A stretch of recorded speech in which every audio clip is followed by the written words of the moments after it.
So ito mga kababayan, no, yung ating unang pag-uusapan na kung saan patungkol ito kay Boyeng Rimulya, ang ganti ni Boyeng Rimulya kay Marcoleta.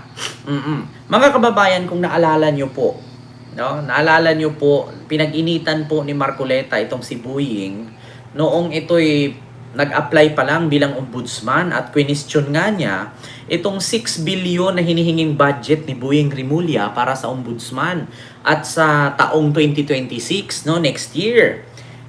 Pero hindi niya pinag-initan itong 15 billion na anti-corruption ni Martires sa ombudsman noon, kung saan napunta. Sa bagay, magkaalyado nga naman sila.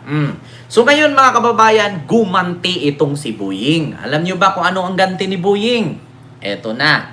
Mga kababayan, kung naalala ninyo, yung SOSE ni Marcoleta na 112 million donation na hindi naman pala totoong pera niya, no, ay pwede pong makasuhan, no, dito si Marcoleta sa COMELEC. At bukod doon, meron pong perjury. Naku po, mga kababayan. So pakinggan nyo po ito, mga kababayan, yung isang reaksyon, no, ng isang podcast. No? Ito po. Totoo sa politika. May isang kasabihan, di ba, na laging totoo sa politika.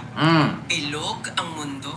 Isang araw, ikaw yung nag-iimbestiga, ikaw yung taga-usig, tapos sa susunod, baka ikaw na yung nasa kabilang dulo. At base sa mga materyales na pinag-usapan natin, mukhang yan mismo ang nangyayari ngayon kay Senador Rodante Marcoleta. Nako! Parang isang malaking plot twist. Oo. Kasi kung matatandaan mo, si Marcoleta, yung isa sa pinakamatinding kritiko ni Ombudsman Rimulya. Tama! Matindi. Oo. Mula sa pagharang sa nominasyon niya sa Commission on Appointments, hanggang sa talagang paggisa sa kanya sa mga Senate hearing. Oo. Parang personal na eh. Talaga. Pero ngayon, heto na ang dating nangiimbestiga, siya naman ang may mabibigat na kaso. Ma'am Sita At ang isa Agustin. pa, yung pinakamabigat, nakasalang sa opisina mismo ni Rimulya. Patay! Yan yung trabaho natin ngayon para sa'yo, yung himayin. Ala. Yung kasong yan. Kasi magkaiba yan, kahit isa lang ang ugat. Magkaiba? Oo. Yung isa, kaso ng perjury, nasa ombudsman. Yung pangalawa, mas mabigat, isang election offense case, Nako. nasa COMELEC. So gamit yung mga source mo, busiin natin kung saan ba ito nagsimula. Paano naging ebidensya laban sa kanya yung sarili niyang mga salita. Patay! Ano ba talaga ang pwedeng mangyari sa huli? Sige, sige. Actually mga kababayan, kaya sabi dito sa nagsalita na pwedeng maging ebidensya itong mga salita ni Marcoleta. Kasi kung naalala ninyo mga kababayan, itong si Marcoleta kasi madaldal. Oo. Bakla kasi bunganga nito ni Marcoleta, mga kababayan. Kaya sabi dito, nung nagpo-podcast, itong nag-uusap na dalawang vlogger, no? Sabi nila, partner. Hindi ko na pangalanan ha mga kababayan kung sino ito Partner, alam mo ba? Si Marcoleta nakuhuli, ang mga ebidensya laban sa kanya ay galing lang din po sa kanyang bunganga. Naku, kasi madaldal nga naman. Oo, 'di ba? Oh, Merry Christmas po, Ma'am Shane Ordonio. Ayan. Kasi mga kababayan, yung sinasabing ang ebidensya na nanggaling sa bunganga ni Marcoleta, katulad nung ang sabi, 'di ba, naglabas siya ng salin. Yung salin niya, mga kababayan, Ma'am Gina, ayan, Merry Christmas. Yung salin niya is 59, 58, basta 50 million something lang yung salin. Pero ang kanyang nilabas sa SOSE ay 112 million. So ngayon mga kababayan, hindi po nagtugma yung salin at yung 112 million. Dapat ang nilagay niya doon, 50 million plus 112 is 170 something.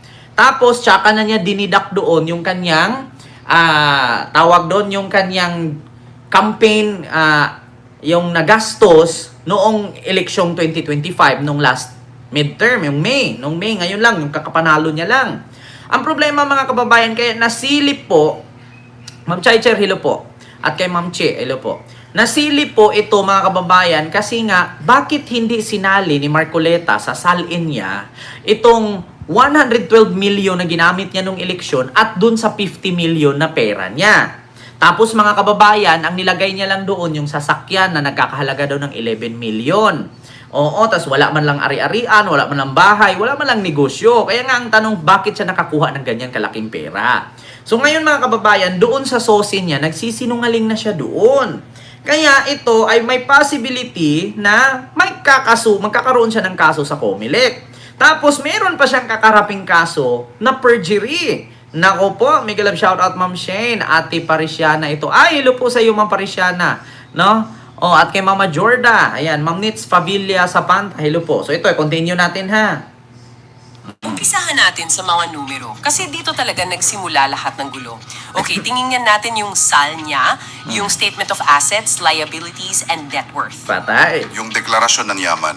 Oo, Ayan. nakalagay doon, ang net worth niya nasa humigit kumulang 51 to 52 million pesos. Medyo consistent naman sa mga nakaraang taon. Pero, dito ako talaga, napatigil. Kasi nung tiningnan ko naman yung SOCE niya, yung Statement of Contributions and Expenditures para sa Ala. kampanya noong Mayo 2025. Yung gastos sa kampanya. Ang nakadeklarang ginastos niya, 112 million pesos. Patay. Wow! Ulit-ulit kong tiningnan kasi sabi ko baka Ma'am mali Vanilla yung Ice, basa hello ko. po.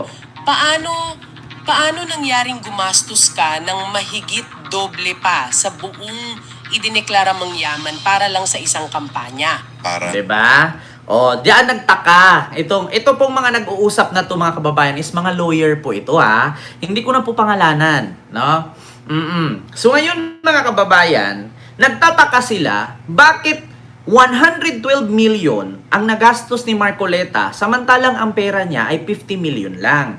So saan nang galing? Kaya nagtaka po sila kasi ang nilagay po kasi ni Marcoleta doon sa gastos niya nung eleksyon is sarili niyang pera. Wala daw donation, wala daw ambag at walang tulong ni Numan. So ngayon mga kababayan, oy Ma'am Parisiana, maraming salamat sa iyong super sticker. Thank you so much. Thank you po. So ngayon mga kababayan, nagtataka itong mga tao, syempre yung may mga alam sa batas na 112 million ang ginastos mo, pero 50 million lang ang pera mo. So ang tanong ngayon, bakit hindi mo ginawang 170 million ang pera mo, tapos i-deduct mo yung 112 million? So, may tira kang 50. Ang problema mga kababayan, 50 lang ang nilagay. Tapos doon sa sosi niya sa COMELEC, no, sa contribution niya or may tawag doon yung gastos niya sa eleksyon, 112. So, ang nakalagay pa doon, ito pa ang pinakasinungaling ni Marcoleta, ang nakalagay pa doon mga kababayan, ay sa kanya daw nanggaling yung pera. Sa sarili niyang bulsa. Tapos mga kababayan, ito na. Imbes na okay na yun wala na tayong problema doon. Kasi pwede mang sabihin ni Marcoleta, ay hindi, dapat 170 yan talaga salin ko. Nakalimutan ko lang ilagay. So yung natira lang nilagay ko, 50 na lang. So dapat 170. Nakalimutan kong ilagay kasi nilagay ko na doon sa sosi sa COMELEC, yung 112. Dapat 174 something yan. So ang nangyari mga kababayan, okay na sana. Ang kadaldala ni Marcoleta, ang sobra ng kachismosa, 'di ba? Kachismoso pala. Abay, pumunta doon sa Net25 program. Merong programa ang Net25. O yung usap-usap yung mga chismisan doon nila na programa sa Net25. Abay, nagsalita. Ang sabi ni Marcoleta, wala naman pong nakulong sa hindi pag-declare ng tama sa SOSE. Wala namang nakasuhan. Inamin niya ngayon na ang pera daw na 112 million ay hindi galing sa kanya, kundi galing sa donation. Nakasaad pa naman sa COMELEC, sa SOSE, na kapag nagsinungaling ka at hindi mo sinabi ang totoo kung saan galing ang pera ang ginastos mo nung eleksyon, may possibility matanggal ka kung nanalo ka at makulong ka ng 1 hanggang 6 na taon. At matanggalan ka pa ng lisensya kung senador ka man, congressman, or kung anumang posisyon mo sa gobyerno. Ngayon, ito na mga kababayan, inamin ni Marcoleta. Sabi niya, meron talagang nagbigay sa akin. Yung 112 million, hindi ko pera yan. Imbes na mga kababayan, imbes na hindi na sana tayo maghabol doon kasi pwede niyang lusutan yun Hindi, 170 talaga yung salin ko, 50 lang nalagay ko, yung 112 nalagay ko doon sa SOSE. So nakalimutan ko, pwede ko naman ibaguhin. Okay na sana yon. Aba, sumali sa programa ng Net25, nagkuda ang matandang panot. Ang sabi, Meron talagang nag-donate. Hindi ko talaga pera yan. Ang sabi sa akin, wag mo na ilagay yung pangalan namin. Mga ano na lang namin yan, utang na loob mo na lang yan sa amin. Madaldal kasi. Sa sobrang kasinungaling, nahuli sa sariling bunganga. Eto, pakinggan niyo mga kababayan, itong dalawang abogadong nag-uusap. Continue. Parang, hindi nagtutugma yung math. At dyan na pumapasok yung legal na problema. Ayan. Kasi para sa iba, baka isipin, baka accounting error lang. Baka na mali lang ng lagay. Pero diba? hindi ganun kasimple eh. Kailangan nating tandaan na yung dalawang dokumentong yan, SALN at SOCE, ay mga sinumpaang salaysay, mga sworn statements. Nako. Okay. May legal na bigat yan. Meron, bawat numero, bawat salitang sinusulat mo dyan, pinapatunayan mo yan sa ilalim ng panunumpa sa harap ng notaryo. Tama. Na siya na totoo. So, hindi ito parang resibo lang na pwedeng, sorry, mali pala. Kapag sinubmit mo na, paninindigan mo na yan. Oo. Eksakto, pananagutan mo yan under penalty of law. Nako. Kaya kapag merong ganyang kalaking agwat, 52 million na yaman, tapos 112 million na gastos, kahit sinong abogado, Ma'am Rosa, babe, salamat. Tataas talaga ng kilay. Oo. Ang unang tanong agad. Saan galing yung kulang na 60 million pesos? At doon na nagbukas yung pinto para sa mga kasong ito.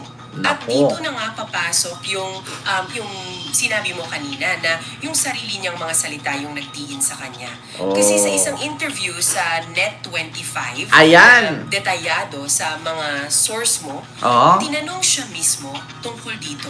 At yung paliwanag niya, yun yung naging wika nga smoking gun. Patay. Inamin niya yung 112 million daw galing sa mga donasyon. Nako. Mula sa mga kaibigan. Ma'am Rosa, babe, salamat At po. syempre, ang kasunod na tanong dapat, okay, kung donasyon yan, bakit zero ang nakalagay sa contribution sa SOCE mo? Nako. Ang sagot niya, at ito yung pinaka-critical sa lahat, ay dahil nakiusap daw yung mga donor na huwag ng isa publiko Ang yung pangalan pangalan. nila. Nako. Gusto nilang private lang. Ayaw daw nilang malaman ng publiko na nag-donate sila sa kanya. So sa kagustuhan niyang magpaliwanag, parang hindi niya namalayan na nagbigay na pala siya ng alas sa mga kumakasuhan sa kanya. Yun na Nako. mismo. Dahil yung pagamin na yun na, teka, tumanggap pala siya ng donation. Kablasan ng TV, Pero ang lo po. idineklara niya sa sinumpaan niyang dokumento ay wala. Nako. Yan mismo ang legal na definition ng krimen na perjury. Hala. Ang perjury ay ang sinadyang pagsisinungaling sa isang sworn statement. Nako, kita nyo mga kababayan. So yun po ang magiging kaso niya sa ombudsman, ang perjury. So ngayon, na kay Boying Rimulya na po yan. Ang ganti ni Boying sa pamimersonal ni Marcoleta. So eto na, mga kababayan. Dahil nga sa kadaldalan ng lolo nyo, Ito lang na, pwedeng, sorry, mali pala. Kapag sinubmit mo na, paninindigan mo na yan. Eksakto. Pananagutan mo yan under penalty of law. Patay. Kaya kapag merong ganyang kalaking agwat, 52 million na yaman, tapos 112 million na gastos, kahit sinong abogado o accountant, magtataas talaga ng kilay. Ang unang tanong agad. Saan galing yung kulang na 60 million pesos? At doon na nagbukas yung pinto para sa mga kasong ito. At dito na nga papasok yung sinabi mo kanina na yung sarili niyang mga salita yung nagdiin sa kanya. Kasi sa isang interview sa Net25 na detayado sa mga source mo, tinanong siya mismo tungkol dito. At yung paliwanag niya, yun yung naging wika nga smoking gun. Inamin niya yung 112 million daw galing sa mga donasyon mula sa mga kaibigan. Tama. At syempre, ang kasunod na tanong dapat, okay, kung donasyon yan, bakit zero ang nakalagay sa contribution sa SOCE mo? Ang sagot niya, at ito yung pinaka-critical sa lahat, ay dahil nakiusap daw yung mga donor na huwag ng isa publiko yung pangalan nila. nako. Gusto nilang private Ma'am lang. Chai-Chair, Sir Benji, Ayaw daw oy, hello nilang po. malaman ng publiko na nag-donate sila sa kanya. So sa kagustuhan niyang magpaliwanag, parang hindi niya namalaya na nagbigay na pala siya ng alas sa mga kumakasuhan sa kanya. Yun na mismo. Patay. Dahil yung pagamin na yun na, teka, tumanggap pala siya ng donation. Pero ang idineklara niya sa sinumpaan niyang dokumento ay wala. Zero. Yan mismo ang legal na definition ng krimen na perjury. Patay. Ayun. Ang perjury ay ang sinadyang pagsisinungaling sa isang sworn statement. At Hala. yan yung naging pinakamatibay na basehan ng kasong isinampa ng grupong O, Dilinon, hello po. sa ombudsman. Sabi nila, hindi na namin kailangang maghanap ng ebidensya. Oh. Mismong bibig na niya ang nagsabi. Oo. May donasyon, pero sa dokumento, wala. Case O, diba? So, yun ngayon mga kababayan, na kay Boying Rimulya na ang huling alas ni Marcoleta. Kung hindi man siya mapanagot sa Comelec kay Boying, sasalain talaga siya. Ngayon mga kababayan, bakit nga ba ayaw ni Marcoleta pangalanan ang mga nagdodonate? So, pwede tayong mag-isip ngayon. Mapatanong tayo sa sarili natin ngayon. Mga drug lords ba ito? Mga pogo ba ito? Mga illegal ba ito? Mga mafia ba to? Nako, bakit ayaw pangalanan? Bakit ayaw ilagay? So, yun bang mga nagdodonate na yan? Ay may mga business ba yan? Mga mayayaman ba yan? Baka naman, yung mga nagdodonate na yan ay galing din sa nakaw, sa pera ng taong bayan. Yung mga dinodonate niyan. Nako, like po tayo mga kababayan. Kaya dito po ngayon mga kababayan, ang ganti ni Boying kay Marcoleta. Nako po, eto na nga. Sabi ko sa inyo Ito yung sabi ko sa inyo mga kababayan. Nahuli na sa sariling bunganga. Patay ka dito, Marcoleta. Continue natin. is closed na para sa kanila. Oo. At hindi biro yung parusa para sa perjury. Lalo na kung public official ka, di ba? Oo. Ang ombudsman, kung mapatunayan siyang guilty, pwedeng magrekomenda ng dismissal from service. Hala. Nakatanggal sa pwesto. Oo. Nabanggit pa nga sa mga materyales natin, yung kaso ni Senador Joel Villanueva noon. Parang may ganun nangyari. Mabigat daw ang parusa, no? Dito sa perjury, lalong-lalo na pag nasa gobyerno ka. Isa na dyan ang dismissal. Nako po, parang si Marcoleta mas mauna pa yata kay Bato ma-dismiss ito Nako, na kay Boying Rimulya ito. Sabi ko sa inyo, na busy lang si Boying. Kasi bakit? Pasko nga naman, holidays nga naman. Pagkatapos ng Pasko, Mamirian Suzuki. Nako, at kay Sir Tommy ng Sirisa Force. Nako, dito nyo na yan makikita. Ma'am Silpa Glory, hello po. Nako, ano kayang gawa ni Boying dito? Magandang i-unpack yan. Sa kaso ni Villanueva, di ba inirekomenda ng ombudsman yung dismissal niya? Dahil sa issue ng PDAF nung congressman pa siya. Oh, Dito PDAF. pumapasok yung tinatawag na political wrinkle. Anong ibig sabihin niya? Ang ombudsman nagre-rekomenda lang.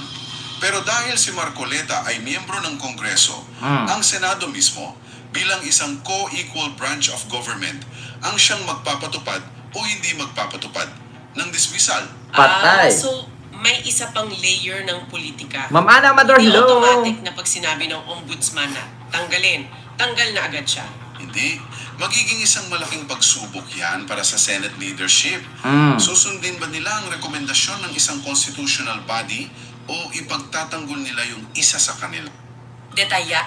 Ayan. So, ito na mga kababayan. Pipirmahan kaya ni Tito Sen na matanggal si Marcoleta? Dito natin malalaman. Sino ba ang susundin ni Tito Sen? Pirmahan na matanggal si Marcoleta kapag may rekomendasyon na ang ombudsman? Or, mga kababayan, kakampihan nila si Marcoleta at mananatiling senador? Nako, eto na, Marcoleta. Kumbaga, si Marcoleta ngayon mga kababayan parang alam niyo yung tumulay sa kawayan na isa lang? Parang tumulay sa lubid si Marcoleta, mga kababayan. Parang tumulay sa lubid ang sitwasyon ni Marcoleta ngayon. Kapag tinuloy-tuloy na ni Boying itong kaso niya, no, at napatunayan na nagsinungaling nga siya at may kasong perjury, yung pagsisinungaling sa kanyang sose sa Comelec at pagdeklara, kasi nag-take out nga naman siya. Pag nag-take out ka, nanumpa ka bilang isang public servant at may ginawa ka sa Code of Ethics and Code of Conduct, ay may possibility kang ma-dismiss or matanggal. Ngayon, si Boying bang makakatanggal? Hindi po. I-recommend po ito ni Boying doon sa Senado at Senado na ang magbubutuhan kung si Marcoleta ba i-dismiss or ituloy. Nako, pag natanggal si Marcoleta, so si Bintulpo pasok. Nako, mga kababayan, magiging 3 na ang senador na tulpo nito. Or, pag natanggal si Marcoleta ngayon, sa next 2028 election, magiging 13 ang senador na papasok. 13. Nako po, patay.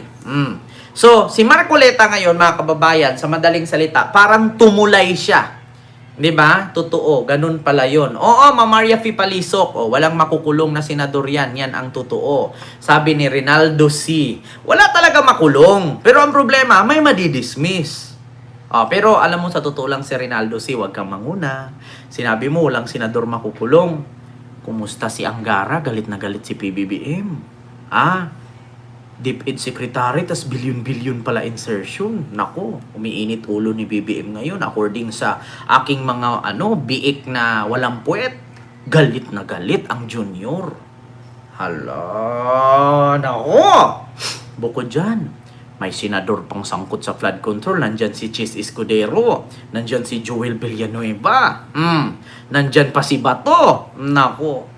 Nandyan pa si Aimee, 2.5 billion ang insertion ni Aimee. Galit na galit si Ading niya.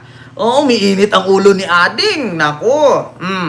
Kaya sa totoo lang, mga kababayan, si Marcoleta parang tumulay sa kable ng kuryente na isang hawak mo, pag nagkamali ka ng hawak, gaganon ka. Speaking, mga kababayan, Ma'am Parisiana, speaking of si Marcoleta, parang tumulay sa kuryente